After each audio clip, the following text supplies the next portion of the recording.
যা শোনা যাচ্ছে তাতে ভারতের প্রধানমন্ত্রীকে শেষ করার জন্য ব্যবহার করা হচ্ছে বাংলাদেশের মাটি। বাংলাদেশের 5 স্টার হোটেল থেকে পাওয়া যায় টরেন্স জ্যাকসনের মৃতদেহ, যার উপর নাকি দায়িত্ব ছিল মোদীকে মারার ও ভারতে যেইভাবে হোক অশান্তি বাঁধানোর। কিন্তু আশ্চর্যজনকভাবে কে বা কারা তাকেই হোটেলের মধ্যে মেরে দেয়।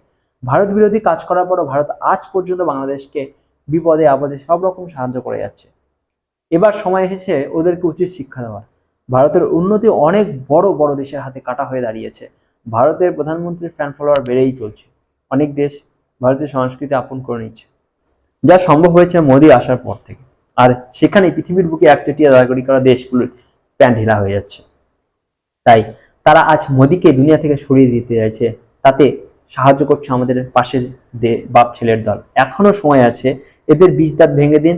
আমরা জানি সেটা আপনি করতে পারবেন, আমরা জানি যারা এইসব দাদাগিরি করে দেশের সাথে পাঙ্গা নিয়েছে তাদের নেতাকে এরা পৃথিবী থেকে সরিয়ে দিয়েছে।